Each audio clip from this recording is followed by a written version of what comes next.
I've loved film since I was very small. I made little films with my brother growing up. I learned how to animate lightsabers very early, and I always loved the process of making an image and then communicating that emotion to other people.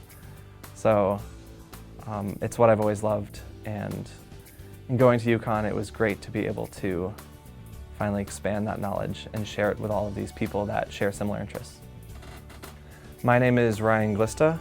My individualized major is called Film, and I'm a senior this year. One of the coolest experiences I was able to have as a part of my individualized major of film was an internship over the summer with UConn Communications. I was able to learn from professional editors and videographers that have had a long time experience in the field of advertising, promotion, news, freelance video work, and I got a really broad understanding of the kind of careers that I might have in the future. So a lot of times people ask me, how did you do it? How did you find all these classes? How did you get professors to let you into classes? And that was one of the first things that I learned coming to UConn was you have to put yourself out there. And that was really a lifelong lesson for me. Whether I go to grad school to get a more specialized degree in video or film, or I go straight to get a job, I feel like the internship and the classes and my entire degree that I was able to create for myself has really prepared me for the real world. I never knew what I wanted to do, so when I came in as a freshman, I tried all these different things like engineering and business and stuff, but I really wasn't sure what I wanted to do. And one of my friends told me, you know what, there's something called individualized major. So I went to the department, talked to the advisor, and actually figured out what individualized major is. So I could take food science classes, I could take business classes, I could take resource economics classes, I could take engineering manufacturing classes, and that I realized that taking all these classes would actually make up my major and things that I'm actually interested in. Last semester I did a study abroad at University of Nottingham in England, and that was an amazing experience because I took all the classes that I couldn't take here at UConn.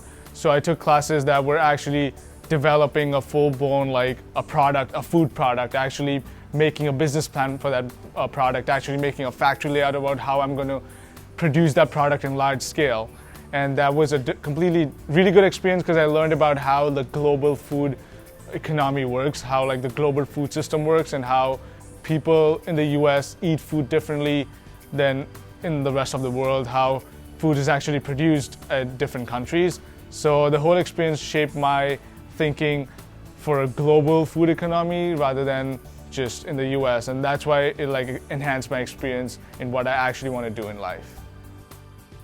Yeah, I made my own major. I saw what I was interested in, I made it up.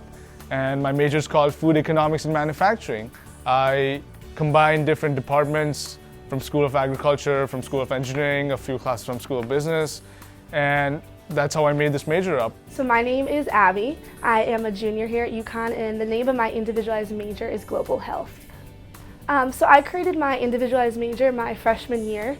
I entered as a biological sciences major, but I wasn't really enjoying all the coursework I was doing, and I actually switched it 2 more times before I found the individualized major program. I just wasn't really happy with some of the classes I was taking, and I thought it was a little too focused on hard sciences.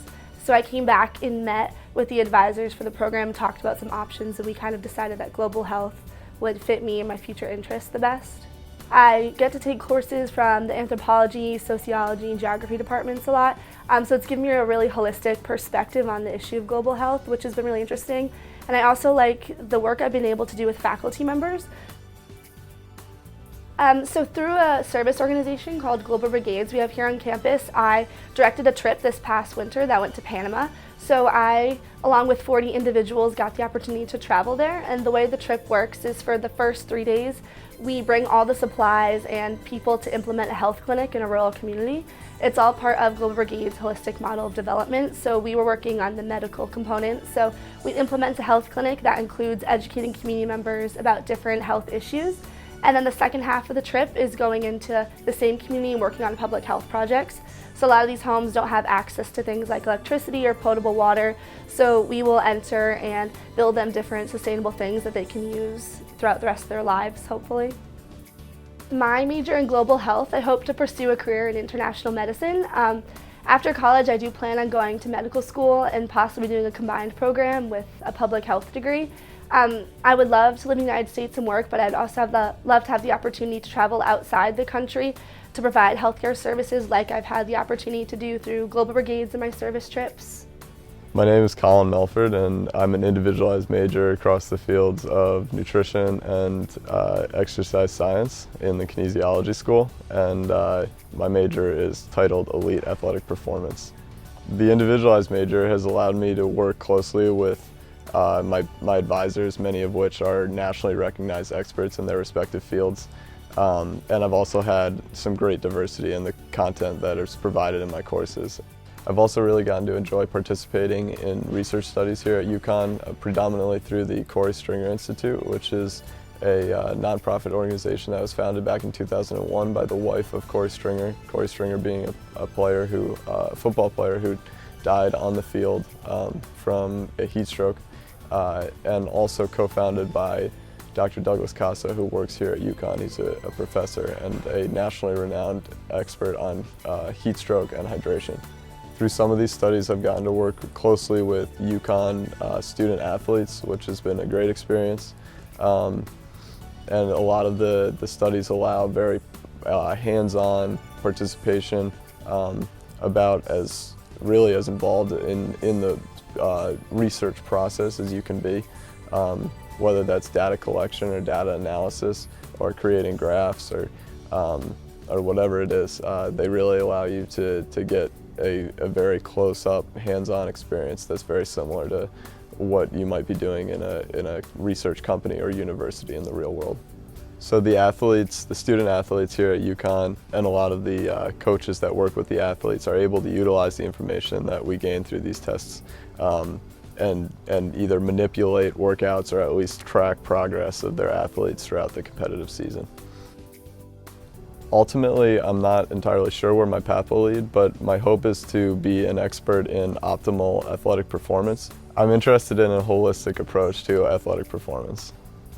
My name is Emily Sasson, and I'm working on a dual degree with my individualized major in American Sign Language and Deaf Culture and a traditional major in molecular and cell biology. In first grade, my interest actually began, and my first grade teacher had taught at the American School for the Deaf before she came to our elementary school, so she incorporated a lot of sign language into the classroom, and I found it really interesting. In middle school, I got sick and I wasn't able to talk, so that came and went throughout middle school and high school, so I relied a lot on sign language at times when I was sick with my mom interpreting for me, so it became a really important part of my life. What I want to do is make STEM fields more accessible to people of minority backgrounds or with disabilities, especially individuals who are deaf, because you don't need hearing to do molecular biology. As long as you can, mix things in a test tube and you have the education and the support and the motivation and everything to do that, you don't need to be able to hear.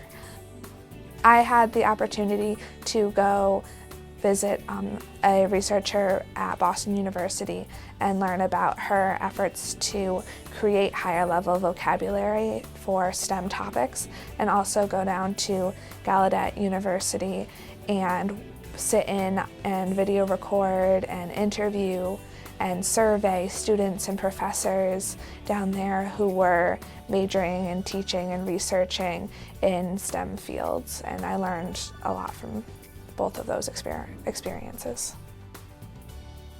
So the entire process with an individualized major is fantastic. From the moment you first decide to do it and you have your grand idea and it's exciting and it's new and you have support from faculty members to really think about what you personally want to do, and it's just a very empowering time to know that you're in control of your education and you decide what you want to focus on and what paths you want to take. You don't have to follow a laid out plan. It's really entirely up to you.